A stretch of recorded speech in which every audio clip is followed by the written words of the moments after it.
नमस्कार, live time stream में आप सभी का स्वागत है। मैं हूं मनोज ठाकुर। हमारे साथ senior video journalist Ajay Bhatia ji, साथ ही में अश्विनी कुमार। मंडी से इस समय पर हम एकदम बिल्कुल लाइव एक्सक्लूसिव है और आप सभी के साथ एक बहुत ही इंटरेस्टिंग साक्षात्कार अभी होने वाला है, क्योंकि हमारे साथ इस समय पर शिमला ग्रामीण विधायक, हिमाचल प्रदेश कांग्रेस के यंग लीडर विक्रमादित्य सिंह मौजूद है और इनके कंधों पर एक बहुत बड़ी जिम्मेदारी थी, जिस जिम्मेदारी को उन्होंने बखूबी निभाया है। कैसे उन्होंने इस जिम्मेदारी को निभाया, क्या कुछ पूरी बातें रही, कितना कठिन ये पूरा रास्ता रहा, क्या कुछ उन्होंने किया, ये सब जानने की हम कोशिश करें। शिमला ग्रामीण विधायक विक्रमादित्य सिंह जी, आपका बहुत बहुत स्वागत है। थैंक यू, बहुत बहुत धन्यवाद आपका जी। सबसे पहले तो आपको शुभकामनाएं देना चाहेंगे। एक बड़ी जीत इसे कह सकते हैं। शायद भारतीय जनता पार्टी ने एक्सपेक्ट भी नहीं किया होगा कि ऐसा भी कुछ हो सकता है। बड़े कॉन्फिडेंट वो लग रहे थे, क्या कहना चाहेंगे? नहीं, निश्चित तौर से जीत बड़ी है, इसमें कोई दो राय नहीं है, क्योंकि ये अगर हम भौगोलिक परिस्थिति के हिसाब से भी देखें, आबादी के हिसाब से देखें, तो हिमाचल प्रदेश का 1/3 हिस्सा है और 17 विधानसभा हल्के इसमें आते हैं। और सबसे बड़ी बात, माननीय मुख्यमंत्री जी का गृह जिला है। इन सब परिस्थितियों को मद्देनजर रखते हुए ये मैं समझता हूं कि कांग्रेस पार्टी के लिए और इस इलाके के लोगों के लिए एक बहुत बड़ा संदेश लोगों ने दिया है। और मैं यही विश्वास मंडी संसदीय क्षेत्र के लोगों को दिलाना चाहता हूं कि हम वीरभद्र सिंह जी के दिखाए हुए रास्ते पर आगे बढ़ेंगे। उन्होंने 5 बारी इस इलाके को सांसद के रूप में यहाँ का नेतृत्व किया है। प्रतिभा सिंह जी ने 2 बारी किया है, अब तीसरी बारी जो है वो अब यहाँ का नेतृत्व करेंगी। और हमने सर्वत्र हिमाचल का सर्वत्र विकास का जो नारा वीरभद्र सिंह जी ने दिया, जिसमें क्षेत्रवाद की कोई गुंजाइश ही नहीं है। उन्होंने सब क्षेत्र, सब जाति, सब धर्म और सब इलाके के लोगों के साथ समानता के साथ विकास किया। मंडी में ऐतिहासिक विकास कार्य किए। तो हम यही विश्वास दिलाते हैं कि हम सकारात्मकता से आगे बढ़ेंगे, प्रदेश की आवाज को उठाएंगे, प्रदेश के हर समाज के लोगों की आवाज को उठाएंगे और मजबूती के साथ आगे बढ़ेंगे। विक्रमादित्य जी, आज हम दिल खोलकर बात करना चाहते हैं, क्योंकि आज आपके लिए भी एक खुशी की बात है, जश्न का एक माहौल है, क्योंकि स्वर्गीय राजा वीरभद्र सिंह जी के बाद अगर हम यहाँ पर बात करें तो ये एक पहला बड़ा ऐसा इलेक्शन था जो उनकी एब्सेंस में लड़ा गया। और कह सकते हैं कि इस इलेक्शन को बखूबी ढंग से यहाँ पर जो है वो जीता गया है। दिल खोल कर बातें करेंगे। इलेक्शन से पहले आपको क्या ऐसा लग रहा था कि आप जो है कितना कड़ा जो है आपके लिए मुकाबला रहने वाला है, क्योंकि एक तरफ सत्ता है, मुख्यमंत्री जयराम ठाकुर है, दूसरी तरफ एक परिवार है, कांग्रेस पार्टी है जो विपक्ष में बैठी है। बड़ा हम कह सकते हैं एक डिफरेंस था, चाहे वो आर्थिक रूप से कहे या किसी और रूप से कहे। क्या आपके दिमाग में उस समय पर चला हुआ था और अब क्या जो है वो मेंटल क्या स्टेटस है आपका मेंटल? नहीं, निश्चित तौर से एक दिमाग में एक प्रश्न तो था ही कि इतना बड़ा हल्का है और रिसोर्सेज कांग्रेस पार्टी के पास जितने भाजपा के पास है उतने नहीं है। मगर कहीं ना कहीं एक आत्मविश्वास भी था कि मुझे वीरभद्र सिंह जी ने हमेशा ये बात कही कि आपने हमेशा सही का समर्थन करना है, गलत का विरोध करना है। और मैंने डे 1 से, जब से मैं पब्लिक लाइफ में आया, मैं विधायक बना, 4 साल मुझे विधायक बन के हो चुके हैं, तो हमने हमेशा सकारात्मकता से विधानसभा के अंदर जो है वो प्रदेश के लोगों के मुद्दे उठाए। आपने भी देखा होगा कि हमने हमेशा ये प्रयास किया कि बिना किसी दलगत राजनीति को छोड़कर से ऊपर उठकर जो भी हमारे पास आया, हमने ये नहीं देखा कि हम विपक्ष में हैं या सत्ता में हैं। हमने हमेशा एक आवाज़ उठाने का प्रयास किया। ये प्रेरणा मुझे मेरे पिताजी ने दी और उसी फॉर्मूला को हमने यहाँ पे अप्लाई किया। मैं जानता था कि लड़ाई बहुत कठिन है, रिसोर्सेज नहीं है, सरकार का पूरा प्रशासन है, मंत्री है, संतरी है, मगर ये मुझे ज़रूर मालूम था कि जनता की नब्ज़ को पकड़ना बहुत महत्वपूर्ण है। और वीरभद्र सिंह जी ने, मेरे पिताजी ने हमेशा मुझे यही सीख दी कि आपको अगर सही और सक्सेसफुल राजनेता बनना है तो जनता की नब्ज़ को टटोलना बहुत आवश्यक है। और वो हमेशा गांव में जाकर लोगों के घर पे रुकते थे, कभी कहीं रेस्ट हाउस में, कभी कहीं सर्किट हाउस में नहीं रुकते थे, पहले जब उन्होंने अपनी राजनीति शुरू करी। और इसीलिए हर इलाके के लोग, मैं नेताओं की बात नहीं करूंगा, पर जो नेता के नीचे के स्तर के लोग हैं, चाहे आपके जिला परिषद के हैं, बीडीसी है, चाहे प्रधान है, उनका सीधा नाम वो जानते थे। और वो एक बहुत बड़ी शक्ति उस इलाके के लोगों के लिए होती थी। तो उन्होंने मुझे भी यही सीख दी कि आपने जब भी लोगों की नब्ज को टटोलना है तो गांव जाकर लोगों से मिले, बिना किसी नेता के, क्योंकि नेता का जो आपको वहाँ के लोकल नेता है उनका जो ओपिनियन आएगा वो हमेशा बायस्ड आएगा, मगर जेन्युइन फीडबैक तब आएगा जब आप लोगों के बीच में रहेंगे और निष्पक्षता से वो अपनी बात को रखेंगे। तो हमने उसी फॉर्मूले पे हम आगे चले। हमने किसी भी बड़े नेता को अपने साथ में नहीं लेकर गया और सीधे हमने लोगों के साथ एक संपर्क बनाया और लोगों ने बड़ा प्यार दिया, आशीर्वाद दिया, समर्थन दिया और आज उसी का परिणाम है कि हम इतनी विपरीत परिस्थितियों में भी इस सीट को जीते हैं और इसका संदेश जो है वो आज दिल्ली तक जो है इसका संदेश हिमाचल प्रदेश से गया है। विक्रमादित्य जी, यहाँ पर ये बात जरूर करना चाहेंगे कि क्या जिस तरह से महंगाई को जो है वो एक मुद्दा बनाया गया था, श्रद्धांजलि की बात जो है वो की गई थी कि वोट नहीं श्रद्धांजलि, आप किस तरह से देखते हैं कि मंडी संसदीय क्षेत्र की जनता ने किस तरह से उस श्रद्धांजलि को दिया है? क्या आप उस बारे में कहना चाहेंगे? ज्यादा एक्सपेक्ट कर रहे थे या जितना दिया है उतना काफी? देखिए, श्रद्धांजलि मैं सिर्फ उस परिप्रेक्ष्य से नहीं कह रहा था कि किसी की मृत्यु हुई है और आप सहानुभूति के रूप में वोट डालें। इसको भाजपा ने गलत तरीके से बुनाने की कोशिश करी। हमने ये कहा था कि वीरभद्र सिंह जी ने काम किया है, 6 बार वो हिमाचल के मुख्यमंत्री रहे हैं। दुर्भाग्य से आज वो हमारे बीच में नहीं है और ये एक समाज का, संसार का एक कड़वा सच है कि सबने एक ना एक दिन ये संसार को छोड़कर जाना है।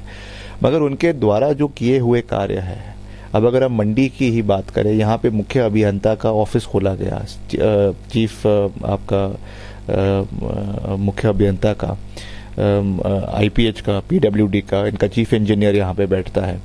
आपके IIT यहाँ पे UPA के समय में उनके सरकार में प्रयासों से खुली। आपका द्रंग के अंदर IIT खुली, आपका सुंदरनगर में इंजीनियरिंग कॉलेज खुला, आपका नेर चौक में इतना बड़ा अस्पताल ESIC का बना, UPA की सरकार में बना जब वो केंद्रीय मंत्री थे। तो ये सब कार्य उनके समय में हुए हैं। आज अगर वो हमारे बीच में नहीं है तो इसका ये मतलब थोड़ी कि जो उन्होंने कार्य किया हम उसके नाम पे वोट नहीं मांगेंगे। वो मोदी जी के नाम पे वोट मांग रहे हैं, वो डबल इंजन के नाम पे वोट मांग रहे हैं, वो जिन जिन मुद्दों पे मांग रहे हैं वो उनकी मर्जी है। पर हम, वीरभद्र सिंह जी हमारे नेता थे, वो इंस्टीट्यूशन है और हमेशा रहेंगे। उनके विचार हमेशा हिमाचल प्रदेश में रहेंगे, भाजपा को अच्छा लगे या ना लगे। उनके सोच, उनकी जो कार्यशैली है वो हम सब के अंदर है, कांग्रेस पार्टी के कार्यकर्ताओं के अंदर है और हम आगे आने वाले समय में भी जो उनके द्वारा किए हुए कार्य है उसको बनाएंगे भी, उसके बीच में लोगों के बीच में भी जाएंगे और जो अधूरे पड़े हुए हैं उनको पूरा करने का कार्य भी आने वाले समय में करेंगे। एक नई विजन के साथ लोगों के बीच में जाएंगे। वीरभद्र सिंह जी ने 60 साल हिमाचल प्रदेश की राजनीति पर अपना नाम उजागर किया। आने वाले समय में उनके जो अधूरे बचे हुए कार्य है, जो एक विजन उनका हिमाचल प्रदेश के लिए था, उसको हम पूरा करने का कार्य करेंगे। भारतीय जनता पार्टी की यहां से हार, इसे आप किस तरह से देखते हैं? क्योंकि मुख्यमंत्री जयराम ठाकुर यहां से थे, कई कद्दावर मंत्री यहां से हैं। मेरी मंत्री की बात मेरी मंडी की बात जो है वो हमेशा होती रहती है कि मेरी मंडी थी, मेरी मंडी है और मेरी मंडी रहेगी। इस पर आप क्या कहना चाहेंगे? देखिए, ऐसा है भाई कि मैं तो ये कह सकता हूँ कि एक छोटा मुंह और बड़ी बात है। मैं कोई इतना बड़ा राजनीतिज्ञ नहीं हूँ कि मैं मंत्रियों को या मुख्यमंत्री जी को सलाह दूं, पर मैं यही कह सकता हूँ, एक विनम्र निवेदन आज आपके चैनल के माध्यम से सरकार से, मुख्यमंत्री जी से करता हूँ कि इसको मंडी को प्रतिष्ठा का सवाल ना बनाए। ये ना मेरा तेरा करना ना करे, ये किसी की नहीं है। मैं आज डंके की चोट पे ये कह रहा हूँ, आपके चैनल के माध्यम से हिमाचल प्रदेश की जनता को ये कह रहा हूँ कि मंडी आज भी प्रतिभा सिंह की नहीं है। ये आज भी मंडी के लोगों की है, कुल्लू के लोगों की है, पांगी भरमौर के लोगों की है, रामपुर के लोगों की है। और प्रतिभा सिंह जी यहाँ से सांसद चुनी गई हैं। यहाँ की आवाज़ को वो लोकसभा में उठाने का काम करेंगी, सकारात्मकता से करेंगी। मगर ये कहना कि ये मेरा है और ये मेरा ही रहेगा, ये किसी भी राजनीतिज्ञ को ये बात कहना जो है ये शोभा नहीं देता है। वीरभद्र सिंह जी भी यहाँ से, मैंने कहा, 5 बार सांसद रहे, उन्होंने भी कभी ये नारा नहीं दिया। आज प्रतिभा सिंह जी भी ये नारा फिर से नहीं दे रही हैं। तो ये तो राजनीति है, ये तो लोकतंत्र है। जो जीतेगा उनको मिलकर चलना है। तो मैं तो आज भी ये कह रहा हूँ कि अभी भी सरकार का 1 साल बचा हुआ है, क्यों ना हम मिलकर चले। मुख्यमंत्री जी और सरकार का अपना दमखम है, 1 साल उनका शेष है, वो अपनी ओर से सहयोग करे, प्रतिभा सिंह जी अपनी ओर से सहयोग करेगी। हम मिलकर हिमाचल प्रदेश की आवाज़ को दिल्ली में उठाएंगे, लोकसभा में उठाएंगे, केंद्रीय मंत्रियों के समक्ष उठाएंगे, प्रधानमंत्री जी के समक्ष उठाएंगे और हिमाचल में योगदान देने में अपना अपना एक दायित्व निभाएंगे। यही तो एक लोकतंत्र की खूबी है कि चाहे प्रधान या आपका जिला परिषद या आपका बीडीसी, आपका सांसद, आपका विधायक किसी भी दल से हो सकता है, मगर एक बारी जब चुनाव खत्म हो जाते हैं तो सबको मिलकर हिमाचल प्रदेश के विकास पे अपना ध्यान आकर्षित करना चाहिए। तो मैं यही कहना चाहूँगा कि ये इसको प्रतिष्ठा का सवाल ना बनाए। आज भी मेरा विनम्र निवेदन है, एक छोटे भाई के नाते, एक छोटा सा कार्यकर्ता होने के नाते और एक छोटा मुंह और बड़ी बात होने के नाते ये कह सकता हूं कि इसको प्रतिष्ठा का सवाल ना बनाएं। आज भी मैं ये कहूंगा कि हम मिलकर चले, हिमाचल प्रदेश को नई ऊंचाई में ले जाने के लिए आप सरकार के माध्यम से सहयोग दें, हम सांसद के माध्यम से प्रतिभा जी सहयोग देगी, मैं विधायक के रूप से सहयोग दूंगा और मिलकर हम हिमाचल प्रदेश को नई ऊंचाइयों पर ले जाने का कार्य करेंगे। विधायक जी, यहाँ पर ये बात हम जरूर करना चाहेंगे कि एक तरफ सरकार, मुख्यमंत्री जयराम ठाकुर, और एक तरफ जवान, यंग लीडर, पहली बार विधायक, क्या आप इसे पॉलिटिकल विस्फोट कह सकते हैं कि भाई एक शानदार ग्रैंड एंट्री जो है वो पॉलिटिक्स में हो रही है और पहली मर्तबा जो है वो इतना कुछ देखने को मिला, इतनी कुछ रिस्पॉन्सिबिलिटी कंधे पर आई और पहली मर्तबा जो है वो उसको पार कर दिया। इसको लेकर आप क्या कहना चाहेंगे? मेरे पिताजी ने हमेशा मुझे कहा, आप कहीं पर भी पहुंच जाए मगर पाँव आपके हमेशा ज़मीन पर ही होने चाहिए और ज़मीन से 2 फुट नीचे होने चाहिए। तो मैं उसी मूल मंत्र पे चल रहा हूँ। ये जो जीत दी है ये जनता ने दी है, जनता सर्वप्रिय है, जनता सर्वश्रेष्ठ है, जनता ने आज हमें ये जीत दी है। अगर हम इसका सही रूप से उपयोग नहीं करेंगे, टिक्का टिप्पणी में फंसे रहेंगे तो कल यही जनता हमको वापस धरातल पे भी ला सकती है, हरा सकती है। इसलिए मैं यही कहूँगा कि हमको मिलकर चलना है, सबका साथ, सबका विकास, सर्वश्रेष्ठ हिमाचल और सर्वत्र हिमाचल के सर्वत्र विकास का चलना है। कमियां बेशक हो सकती है, मुझ में भी कमियां हो सकती है, प्रतिभा सिंह जी में भी कमियां हो सकती है, सीख कर कोई नहीं आता है, मगर हम प्रयास करते रहेंगे, आगे बढ़ते रहेंगे।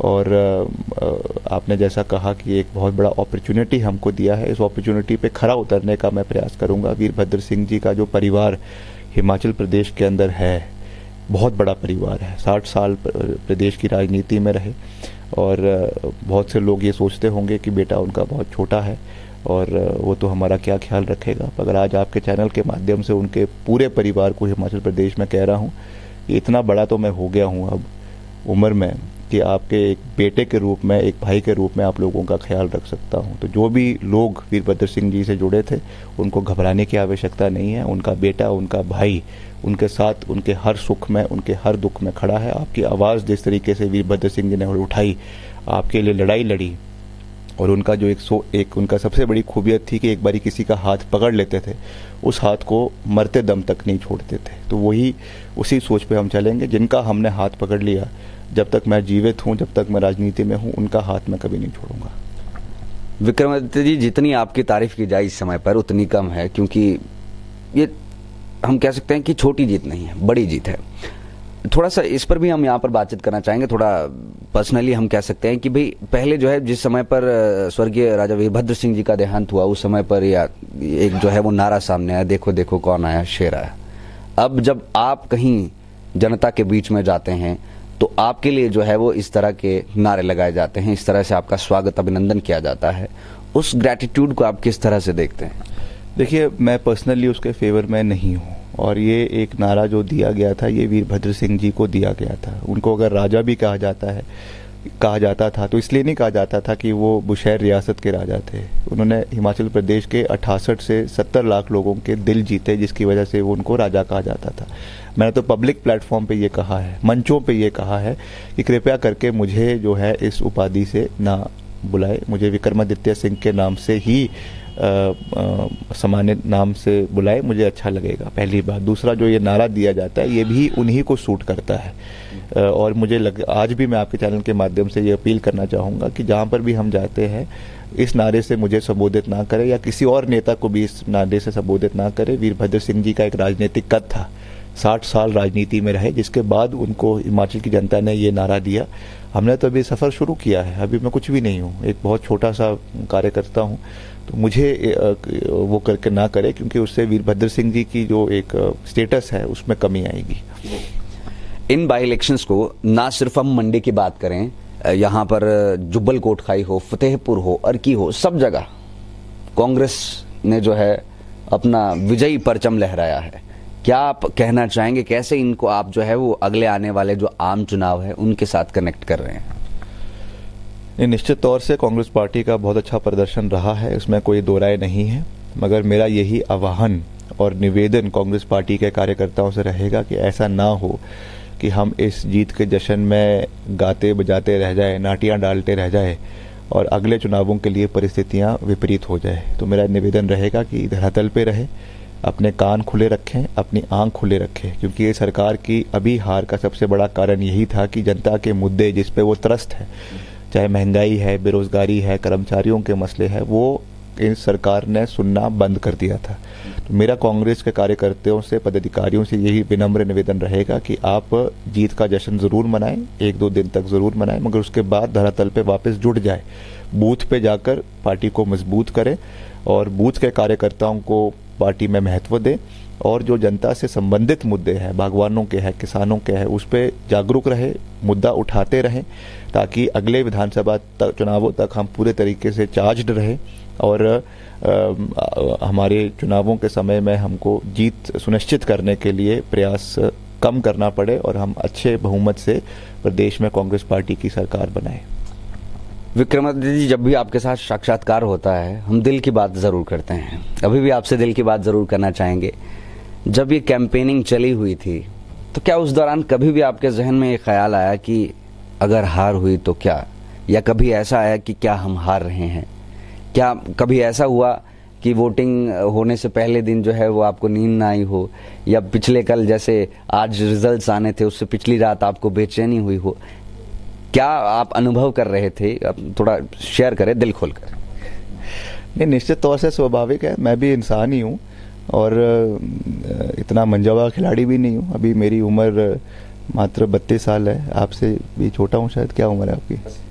बराबर ही है, हम उम्र है, तो प्रेशर तो आ ही जाता है। और इतना बड़ा चुनाव है तो निश्चित तौर से, क्योंकि इससे पूरे भविष्य का राजनीति हमारे परिवार की तय होनी थी, तो अगर मैं ये कहूँ कि मैं बड़ा आराम से सोया हुआ था तो ऐसा भी नहीं है। मेंटल स्ट्रेस तो निश्चित तौर से था, रात को भी अच्छी तरीके से नींद नहीं आई, 5 हर 2-2 घंटे बाद खुद ही नींद जाग जा रही थी। 5 बजे तो सुबह फिर मैं उठ ही गया, मैंने बोला अब तो सोना ही नहीं है। फिर मैं सुबह 6 बजे नहा धोकर तैयार हो गया। हमने बीमा काली का मैं उपासक हूँ, उनका मैंने थोड़ी देर उनका पाठ किया, उनसे निवेदन किया, अपने पिताजी को याद किया और कहा कि अब हमने मेहनत पूरी करी, अब जो भी होगा दिख ही जाएगी। मगर मुझे विश्वास था कि हमने क्योंकि मेहनत पूरी करी है, और जैसा मैंने कहा कि जब कोई चावल को पकाते हैं तो एक चावल का दाना जो टेस्ट करके पता चल जाता है कि पूरा का पूरा वो चावल जो है तैयार है कि नहीं है। आपको कब? तो हमने जनता का नब्ज पकड़ ली थी, क्योंकि जहाँ पे भी मैं जाता था जनसभाओं में, लाहौल में गए, स्पीति में गए, पांगी में गए, आनी में गए, तो महिलाओं के बीच में मैं चले जाता था। सबसे पहले स्टेज पे जाने से पहले महिलाओं के बीच में जाके बैठ जाता था। उनको मैं सिर्फ इतना कहता था कि महंगाई का क्या हाल है। वो खुद बेचारी बोलनी शुरू हो जाती थी कि ये तो सिलेंडर देखो कितना है, पेट्रोल देखो कितना है, डीजल देखो कितना है। तो मुझे लगा कि जब मुझे कुछ बोलने की आवश्यकता ही नहीं पड़ रही, लोग उधर से जो है हर चीज को बोल रहे हैं, तो कहीं ना कहीं दर्द उनके मन में है। आग लगी हुई थी, चिंगारी जो है थी, उस पर बस आग लगाने की आवश्यकता थी। और निश्चित तौर से हमने उन मुद्दों को रखा और जनता का पूरा समर्थन मिला और आशीर्वाद मिला। और मैं आज भी ये विश्वास दिलाना चाहता हूं, क्योंकि बहुत से भाजपा के लोगों ने ये प्रचार चलाया हुआ था कि अगर सांसद वो प्रतिभा सिंह जीत भी गई तो महंगाई क्या एक ही दिन में कम हो जाएगी। मैं आपके चैनल के माध्यम से उन भाजपा के कार्यकर्ताओं को कहना चाहता हूं कि पहली बात तो आज वो सांसद आप सबकी भी है। अब वो केवल कांग्रेस की सांसद नहीं है, पूरे मंडी संसदीय क्षेत्र के 15 लाख लोगों की सांसद है, पहली बात। दूसरा, मैं जानता हूं कि महंगाई एक रात में कम नहीं होगी, मगर कम से कम हम सकारात्मकता से यहाँ के मुद्दों को, यहाँ की बर्निंग इश्यूज जो है, महंगाई है, बेरोजगारी है, आपके 4 लेनिंग के मसले हैं, एम्प्लॉयज़ के मसले हैं, आपके ओपीएस के मसले, कम से कम उनको हम लोकसभा के अंदर उठाएंगे तो सही। पहले यहाँ से सांसद थे, वो आवाज़ ही नहीं उठाते थे, कहते थे सब चंगा है, सब चंगा है, कुछ आवाज़ ही नहीं जाती थी। तो मोदी जी को भी क्या पता चलेगा कि भैया हिमाचल में चल क्या रहा है। तभी तो वो हिमाचल आके कभी सेपू बड़ी की बात कर देते थे, कभी और चीज़ों के बारे में, सिड्डू के बारे में बात कर देते थे। तो वो करे, अच्छी बात है, और यह हमारा कल्चर है, मगर कम से कम जो यहाँ के मुद्दे उनके बारे में तो बात करे। अब प्रतिभा जी जाएगी, यहाँ के मुद्दों को लोकसभा में उठाएगी, और तब माननीय मोदी जी को पता चलेगा कि जो हकीकत है वो धरातल से बहुत अलग है, और जो ये पिक्चर यहाँ के सांसद भाजपा के देने की कोशिश करते थे वो ही असली पिक्चर नहीं है। असली पिक्चर अब प्रतिभा सिंह जी हिमाचल की लोकसभा के अंदर मंडी की और पूरे हिमाचल प्रदेश की मंडी में लोकसभा में रखेंगी। दिन के समय सुगबुगाहट यहाँ पर लग गई थी कि अब जो है वो प्रतिभा सिंह जी इतनी लीड इन्होंने ली है, और आपका काफिला भी जो है वो शिमला से निकल पड़ा था। कब आपको ऐसा एहसास हुआ कि अब हम शायद जीत रहे हैं?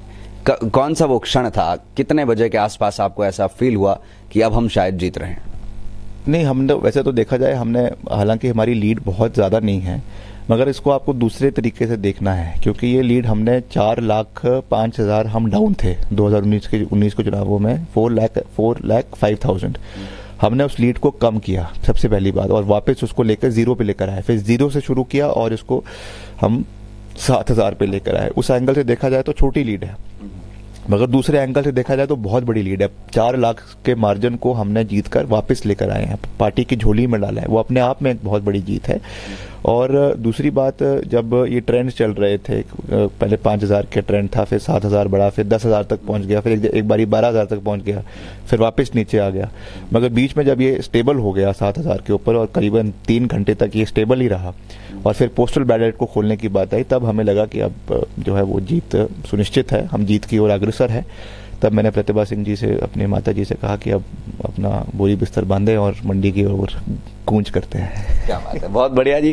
क्या संदेश आप देना चाहेंगे विक्रमादित्य जी, जो मंडी संसदीय क्षेत्र की जनता है, हिमाचल प्रदेश की जनता है, क्योंकि अब आप जो है वो एज अ मास लीडर सामने आए हैं, और कह सकते हैं कि जिसे पूरे प्रदेश की जनता चाहती हो वैसे लीडर बनकर आप धीरे धीरे उभर रहे हैं। क्या कहना चाहेंगे, किस तरह से धन्यवाद व्यक्त करना चाहेंगे? देखिए, मैं यही कहूँगा कि सबसे पहले तो आपके प्यार, आपका मान सम्मान, आपके आशीर्वाद के लिए मैं आपका दिल की गहराइयों से हिमाचल प्रदेश की जनता का, मंडी संसदीय क्षेत्र की जनता का करता हूँ, और यही विश्वास दिलाता हूँ कि आपकी आवाज़ को हम कभी दबने नहीं देंगे, सकारात्मकता से आपकी आवाज़ को उठाएंगे। I have always believed in calling a spade. मैंने हमेशा सही का समर्थन, गलत का विरोध आज तक भी किया है और आगे भी करेंगे।